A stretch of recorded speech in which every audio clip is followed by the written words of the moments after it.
So, yan. All goods na. So, gaano na to? Testing natin to mamaya.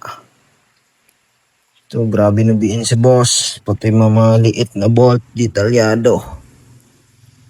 Ito yan. Hamlet pa rin style. So, kabit ko muna para maka-final tayo dito sa fitment. So, ito. All goods naman to.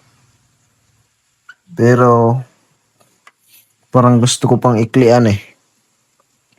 Gusto ko yung nasa ilalim talaga siya. Pero goods na naman yung ganyan. Yan, kapatong lang siya. So, try natin.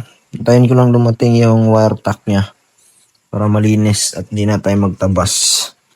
So, yan. Kabit ko muna yan mga part. Let's go. Yo, what's up? Grabe dumiin si boss. Pati kailaliman. So, all goods na yung putres. Yan.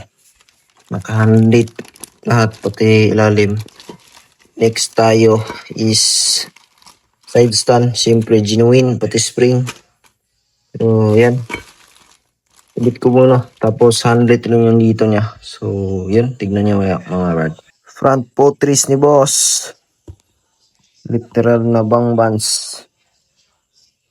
Gaano siguro ang bilhin niya nito. Ganda. So, kabit ko muna. All goods na yung side stand ha. Pati likod, handlet. Let's go. Kabit ko muna yung front putres. So, all goods na po yung putres niya sa liko ay sa harap. Yan, kabilaan. All goods na. Dito lang sa likod. Kabit lang natin yan mamaya or bukas. So, yan siya. Grabe, may tindig na yung motor. Linis. So, yan. Ito na lang. Try natin ikabit ngayon. So, tapos ko lang malagay yung back putres niya mga part. Yan. Foldable, may spring sa ilalim at saka may bearing para mag-lock siya pag ganyan. Tapos yung ginamit nating lock is handlight. Yung clip sa ilalim. So, yan. All goods na. Dito rin sa kabila. All goods na po yan.